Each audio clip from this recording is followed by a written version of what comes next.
As you can see, we've finally done it. We have figured out how to get the webcam and the browser in, so I'm super excited for that. It's been a process. There were a lot more wrinkles than I thought there'd be, but we finally we got a program that works very well with it. So I hope you guys are as pumped for that as I am. So what are we doing today? We're not doing predictions yet. I wanted to test the software, and I also wanted to talk about a couple things. So this counts as both a test, and we're going to talk about more Overwatch League stuff. But we're going to talk about a couple tad bits of news. I'm going to talk about a couple of things for me that I've seen the last couple days, things that might make me angry or happy. And then we're also going to take a quick look at the standings. So yeah, that's what's on the agenda for this video. Um, and here we go. So, couple little things of news. First of all, the Valiant have fired their head coach, Coach Moon, and also their assistant manager, who's also a translator.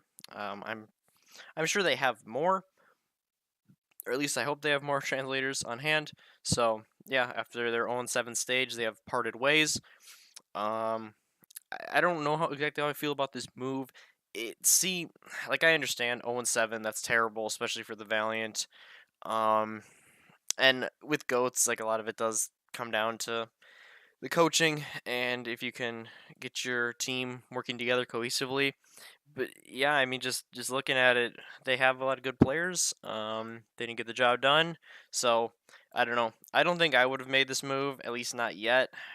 But I mean, there's only 3 stages left. There's only 21 matches left, so I understand they felt like they had to make a serious move. So it'll be interesting to see who they get for coach. Yeah, they could hire me. Um, I know just about nothing about what a head coach in Overwatch League needs to know, but just swing forehead, right?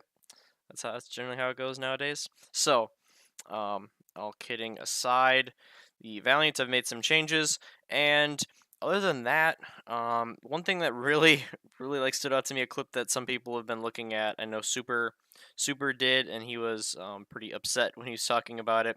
So they they were interviewing Bumper, the main tank for the Vancouver Titans, after their match against Chengdu, and they narrowly beat Chengdu. It seemed that they were expected to absolutely destroy.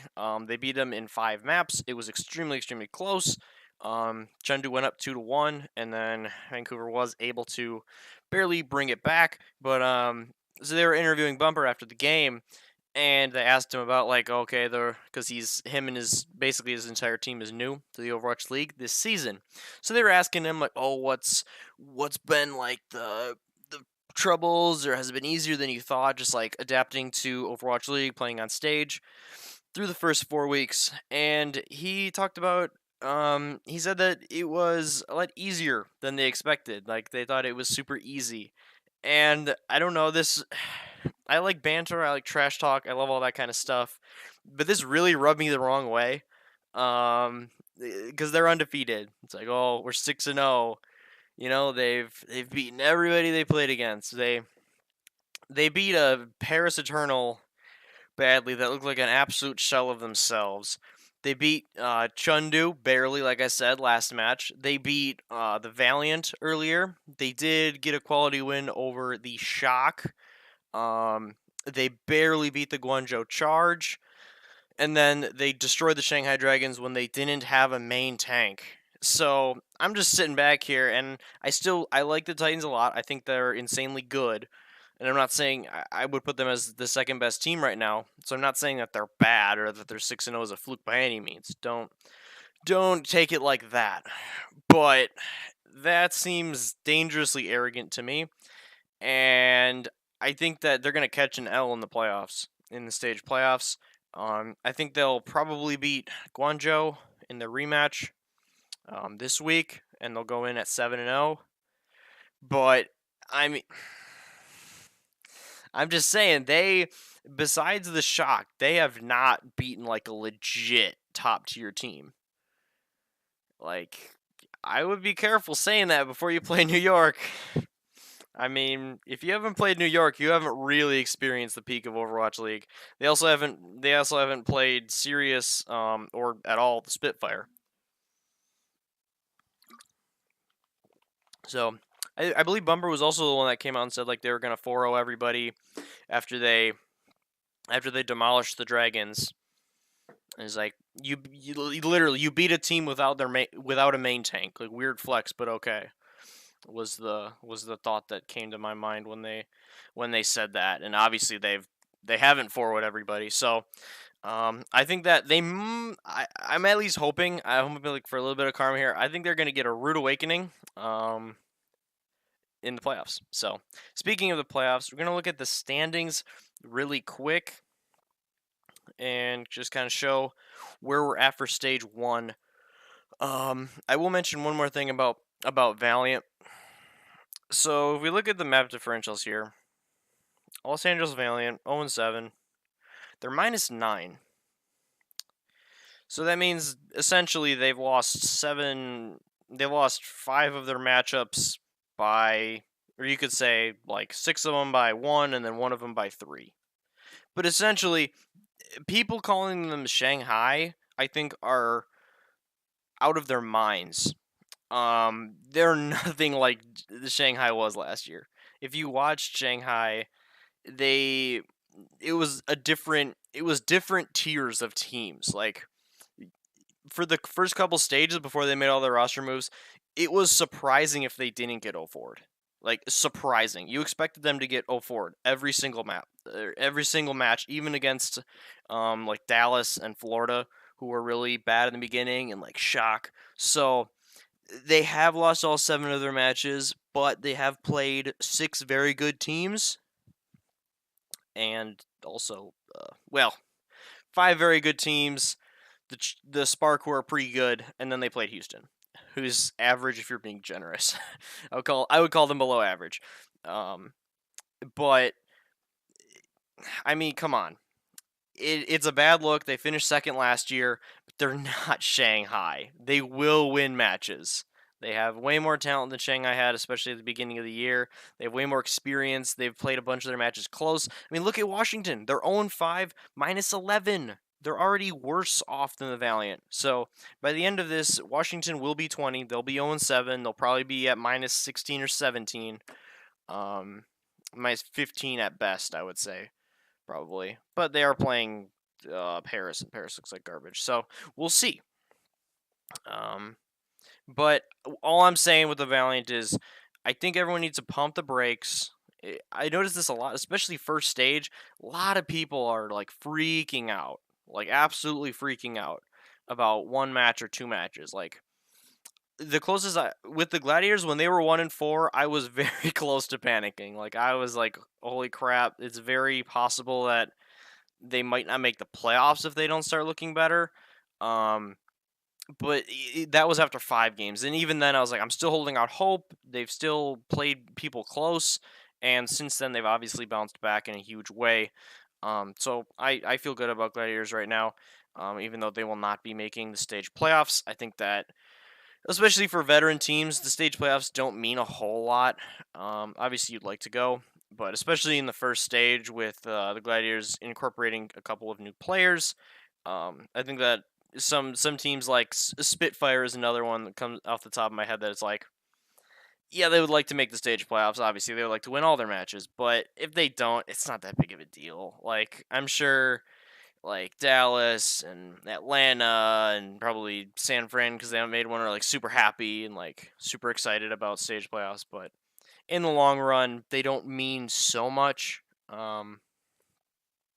Especially like I said, the first one. A lot changes after the first one. We saw last year Houston, the Outlaws made stage 1 playoffs, and they didn't even make the overall playoffs. So, like I said, stage playoffs great, not taking away anything from the teams up there, but they are not the end all be all at this point. So if you are a newer fan to Overwatch League and you have one of these teams that's like 2-4, 3-4, 3-3, and they don't end up making it's all right. You don't have to press the panic button yet. Like I said, the only people that should be really panicking, I would say, are Florida and justice, and then Valiant are close. If they lose a couple more. If they go 0, like if they hit 0-10, then I'd say it's full on panic. But like I said, I wouldn't bet against them right now. So, speaking of the stage playoffs, we have a couple teams locked in. It's getting a lot more clear. There's only 8 more matches of the stage. A lot of teams are already done. So we have New York is clinched, Vancouver is clinched, Toronto is clinched. And then I believe Philly and Dallas are very close. They would have to, especially in Philly's case, because their map differential is +3, they'd have to get swept to even consider them getting moved out. San Fran is nearly clinched. They will clinch after the first couple matches, because you see they're 4-3 and they have a nice solid +5 differential. So the teams that are really fighting for it right now are Atlanta, Boston, Seoul, Houston, and London. Everybody else is. Oh no, sorry. Paris isn't quite eliminated yet, I believe. If they 4-0 both of their matches, they have a chance. But other than that, these are the teams fighting for it. Looking at their schedules real quick, Guangzhou has a tough one. They have to play Vancouver again. They played Vancouver very close last time. They pretty much could have beat them. But I really don't think they'll beat Vancouver this week. So then that'll knock them out. 3 and 4 will not do it. Atlanta is one of the few teams that has 2 matches. They pretty much, as long as they don't win like 3-2 and then get 0 forward, they're in very good shape to make playoffs if they just win one of their matches. And as you can see, they're playing Chengdu and Houston. So they're both matches that they, in theory, should win. So things are looking good for Atlanta. Another interesting one is Seoul and London are playing each other. So obviously the loser will be eliminated. The winner could still not make it, especially London because they're at -1.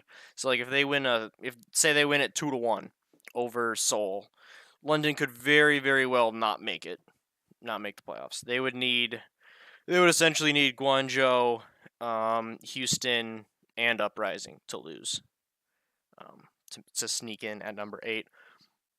Then Houston, they have a pretty like I said before with Atlanta. These two are playing each other. So obviously Houston, you win, you might be in. You lose, you are for sure out. And then Boston plays Fuel. So that should be a good one. 2 very close teams. If I had to guess, I looking at it briefly, I think that, and again, if Fuel loses, if they lose like 3-1, they could very well drop out. But I think that the top 7, I mean, these two are tied for 6th, but I believe these top 7 will make it, and I think Guangzhou will drop out, and then I think the winner of London Seoul will make it in, because I think the Dallas will beat Boston in a close series. But yeah, so exciting if you are a fan of one of those teams. It's come down to it, and it's exciting that the parity league is pretty good, because I mean, you got Valiant, but they could very well be like 3 and 4. And besides like Florida and Washington, like I said, Chengdu put up a good fight against most of the teams they played. They got rolled a couple times. But like Shanghai's looking way better. Spark have had their bright spots. So I think that the teams this year did a much better job of putting together good rosters than last year. We saw the bottom like 4 or 5 last year were really, really weak in general. So yeah, that's the look at the stage 1 playoffs. And then we get a break before stage 2. It's not like last year where they pretty much rolled straight into the next stage. We do have a bit of a break, so teams get to kind of chill out a little bit, relax, take a breath, get some practice in. It'll obviously be better for the teams. It'll be best for teams that have gotten off to really rough starts. yeah, so you see the March 17th is the last day. Then the stage playoffs begin the next week. So teams that aren't in the stage playoffs obviously get a bit of a longer break than that. Um, and then so they wrap up on the 24th with the grand finals, and then stage 2 begins on April 4th. So they get a full week off, and then I guess yeah, they get a full week off, and then begin stage 2. So pretty exciting. This stage has kind of flown by, honestly. Um, after the stage is over, well, after week 5, I will do a stage playoffs preview video, um, and then after that, we're going into stage 2. Like I said, time has really flown by. I've enjoyed the matches so far. We're going to see the most interesting thing, of course, after stage 1 ends, to see what's gonna be the new meta. Is it gonna shift at all? And like I've said before, I think it will. I don't really have a good guess right now as to like what it will be, but I think that Goats has pretty much run its course. And we will see a lot more variation and more DPS coming in next stage. So, let me know what you think of this video. Let me know what you think of the new format. I hope you enjoyed it. I do like it a lot already. Being able to have the face cam and being able to actually show you guys matches and whatnot, it'll be really nice for prediction videos because I'll just be able to say, okay, you got Washington, you got Paris. You can pull it up, and then you guys can just see the maps right away, even though Washington and Paris will not be playing Kings Row twice in a row. Um, but yeah, you guys will be able to see that. So hopefully it makes the viewing process a little more enjoyable for you guys. Thank you very much for watching. Have yourselves a great couple days. I'll see you soon for predictions for week 5, and see you there.